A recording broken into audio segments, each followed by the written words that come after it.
आओ भोले बाबा तुम डोर बन के, आओ भोले बाबा तुम डोर बन के, दर पे खड़ी हूँ पतंग बन के, आओ भोले बाबा तुम डोर बन के।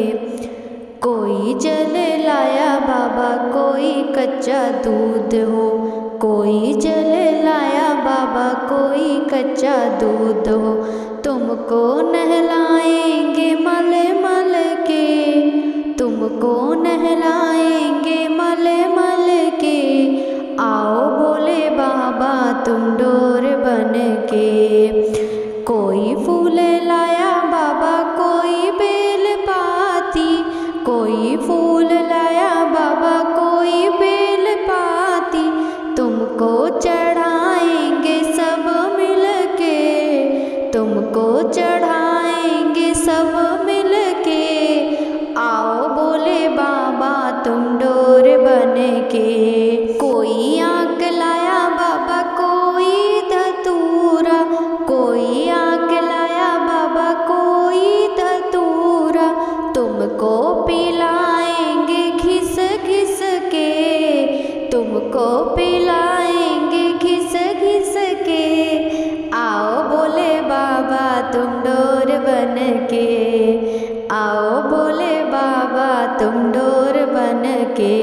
कोई ढोलक लाया बाबा कोई लाया चिमटा, कोई ढोलक लाया बाबा कोई लाया चिमटा, महिमा हम गाएंगे सब मिल के, महिमा हम गाएंगे सब मिल के, आओ भोले बाबा तुम डोर बन के, आओ भोले बाबा तुम डोर बन के, दर पे खड़ी हूँ पतंगे बन के, आओ भोले बाबा तुम डोर बन के। प्रेम से बोलिए भोले भंडारी की जय हो। सभी भक्तों को सादर प्रणाम। आप सभी भक्तों का दिन शुभ एवं मंगलमय हो।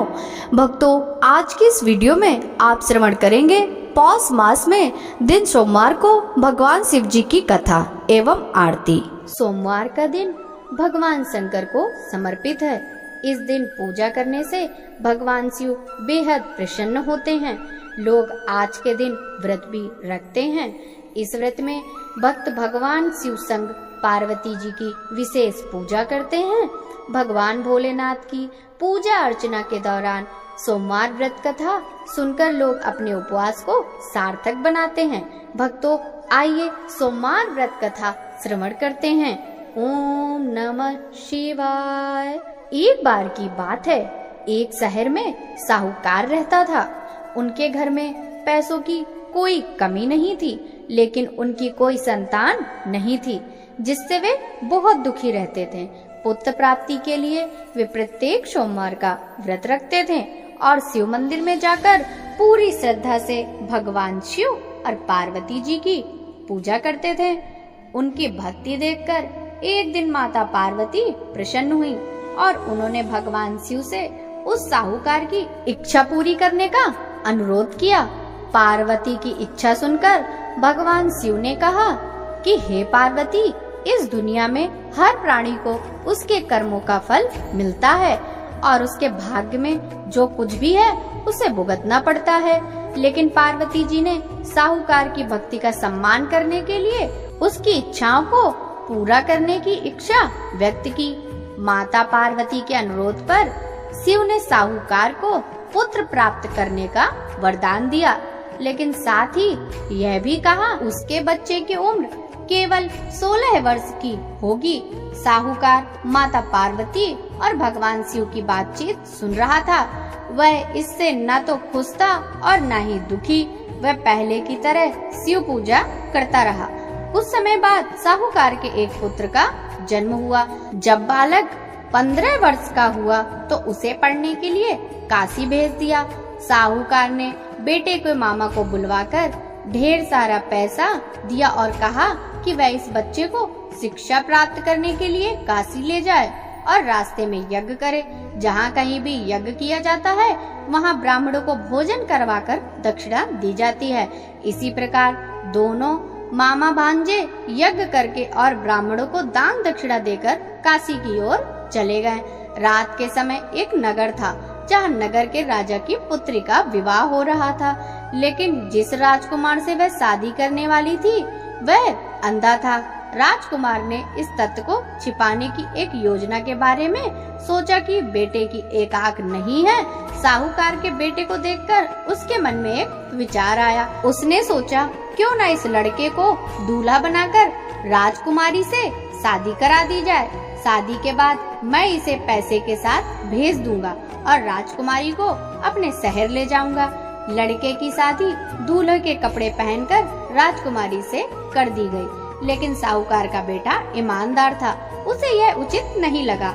मौका पाकर उसने राजकुमारी की चुन्नी के किनारे पर लिखा कि तुम्हारी शादी तो मुझसे हो गई, लेकिन जिस राजकुमार के साथ तुम्हें भेजा जाएगा वह एक आंख का काना है। मैं काशी पढ़ने जा रहा हूँ। राजकुमारी ने जब चुन्नी पर लिखी बातें पढ़ी तो उसने यह बात अपने माता पिता को बताई। राजा ने अपनी बेटी को विदा नहीं किया, जिससे बारात वापस चली गई। उधर साहूकार का लड़का उसके मामा काशी पहुँचे। वहाँ जाकर उन्होंने यज्ञ किया। जिस दिन बालक 16 वर्ष का हुआ उस दिन यज्ञ हुआ। लड़के ने मामा से कहा मेरी तबीयत ठीक नहीं है। मामा ने कहा तुम अंदर जाकर सो जाओ। शिव के वरदान के अनुसार थोड़े ही समय में उस बालक के प्राण निकल गए। मृत भांजे को देख उसके मामा विलाप करने लगे। संयोग से शिव और माता पार्वती उसी समय वहाँ से जा रहे थे। पार्वती ने भगवान से कहा स्वामी मैं इसके रोने की आवाज सहन नहीं कर सकती, आपको इस व्यक्ति की पीड़ा दूर करनी चाहिए।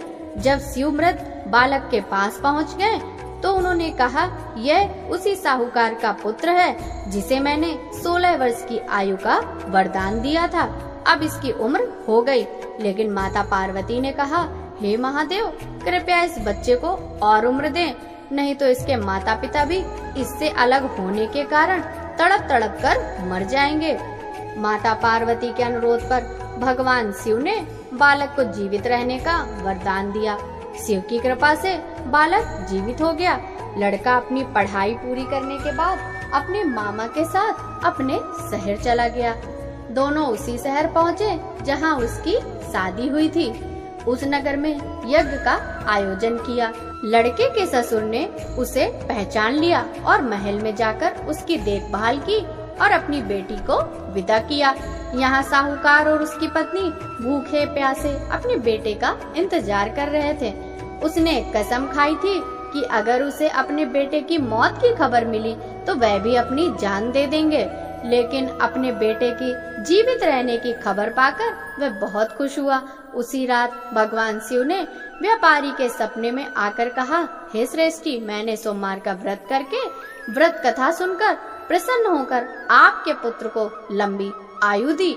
इसी प्रकार जो भी सोमवार का व्रत रखता है या कथा को सुनता और पढ़ता है उसके सभी दुख दूर हो जाते हैं और उसकी सभी मनोकामनाएं पूर्ण होती हैं। बोलिए श्री शंकर भगवान की जय, माता पार्वती की जय। ओम जय शिवे ओंकारा, स्वामी जय शिवे ओंकारा, ब्रह्मा विष्णु सदा शिव अर्धांगी तारा।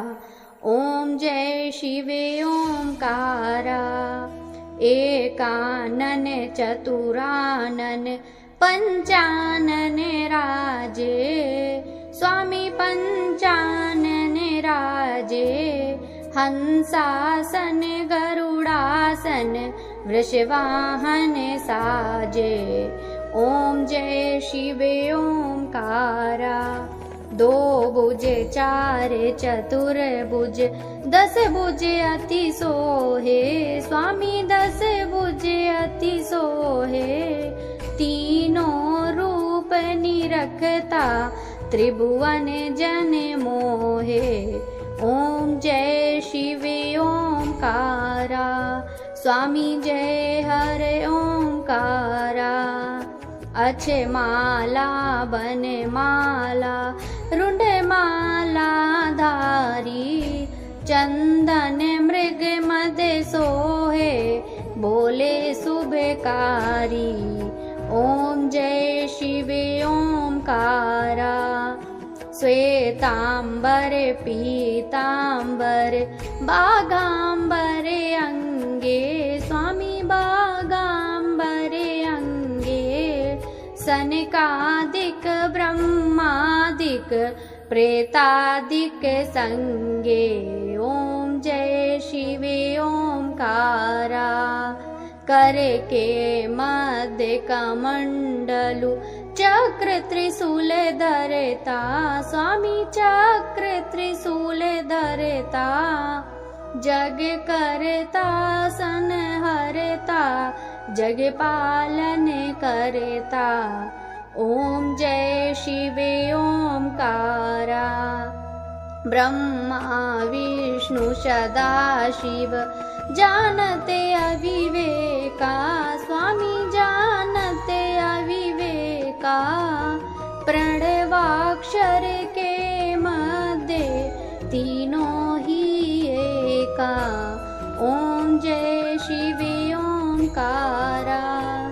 त्रिगुण स्वामी जी की आरती जो कोई जन गावे, स्वामी जो कोई जन गावे। कहत शिवानंद स्वामी मन वांछित फल पावे। ओम जय शिव ओंकारा, स्वामी जय शिव ओंकारा। बोलिए शिव शंकर भगवान की जय।